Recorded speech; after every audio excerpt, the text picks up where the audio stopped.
You're one of the highest paid head coaches in college football. And there were some comments that you made a few years ago about, if players, if they get paid, I'll go do something else. But can you elaborate on what I said was if they professionalize college athletics, it doesn't become scholastic anymore. Okay. And that's because I'm passionate about education.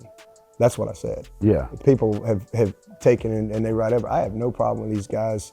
There's basically their rev share, the scholarship being enhanced, all those things. NIL, it's never made sense to me that a kid can't go do his own camp or stuff like that. I worked all through college. Yeah. I mean, I was cleaning gutters, cutting grass. I mean, probably wasn't supposed to, but I wouldn't have made it. I was umpiring. There was never a time that I wasn't working. What I know is we have a responsibility to educate our young people. 98% of college players do not play in the NFL. Football is not a game of longevity.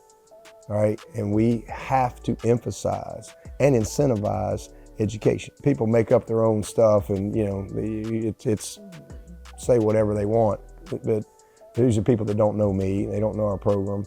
Judge me by the fruit of this program and the kids that have come through here, and the graduates and the lives that have been changed. So we've lived out our purpose.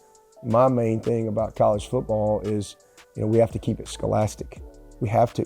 Yeah. We have to keep it scholastic, and we have to help these kids. 78%, almost 78% of NFL players within 2 years of being out of the league are bankrupt. You know that. Yep. Bankrupt. Yes. And most of them divorced. I've seen a lot. Right. I've never wanted my guys to be a statistic like that. You think we're going to, and those are mid-20s to 30-year-olds. You think we're going to get a different result with an 18, 19, 20-year-old? No, it's going to be worse. Yeah. Especially if we don't have the right structure that emphasizes education. And we have to graduate these players. And if we do it right, it's the greatest time in the history of football to go to college. Yep. Because we have a chance to educate and equip these young people, teach them financial literacy, tax education. They don't have to wait until they get to the pros to know what a W-2 or 1099 or a gift in kind is. We can truly equip them. So, and then also when they come out of college, a lot of these kids in the past that might leave early, they'll stay now and they'll graduate. And then then when they come out of college, if we do it right, whether they make the pros or not, they've got a great foundation financially for life to set them up on a great head start for life. No matter how much money you make in college, it's not going to last forever. Correct. There's this perception out there, and so we just have to do it in a scholastic way and not get away from that. And that's what I've always believed. And the reason I believe that is because I know if these young people get their degree, then and you don't have to have a degree to be successful in life. There's a lot of things, there's trades, there's a lot of things that you can do to be very successful. But the statistics and the odds and the data says that you have a better opportunity and that you will make more money in the course of your life if you do have an education. I think that's important. I mean, I love Deion Sanders. Yep. He's one of my heroes growing up. What a shame if he couldn't go do that job.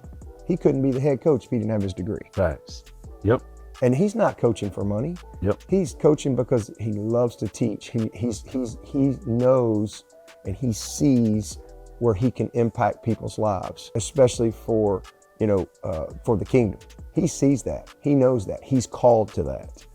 And man, what a shame if he didn't have that degree. It wouldn't matter how many Hall of Fames he was in, how many of this stuff, he wouldn't be qualified to go do that. And so I think that's important, and that's what I think sometimes gets lost, that if you're playing football at 27, 28, you're old. Yes, yeah, I finished that right before I turned 30, and I remember coming out and trying to figure out what I was going to do, and it's a journey. So to have that sort of mentorship, leadership with you guys' platform, I think is... There's a transition. And what we try to teach in Paul Journey is we teach these guys to transition from football before they ever have to transition from football. And you know what that does? That frees them up just to go play. But Coach, I thought that if you're focusing or you're paying attention to anything except football, then you're not focused on the main thing. No, football is not the main thing. It's the type of young men that we're developing. It's the 30-year-old version of these men. That's the main thing. What are we doing? How are we serving their heart? If football is the main thing, you're just serving their talent. We're here to serve their heart, not their talent. We're here truly to build transformational leaders through the platform of football. That's football is important, Yeah. but it needs to be right here with the wrist above the elbow and 5 points of pressure and an offhand with that 6 point of pressure right there. It's not shouldn't be the foundation, and it is for somebody. Yeah. For a lot of people, and that's fine. Everybody has to do things the way they want to do them. I'm not judging. I don't judge anybody. Yeah. I just focus on what we do and what's best for Clemson and fulfilling the purpose that I've been called to live out.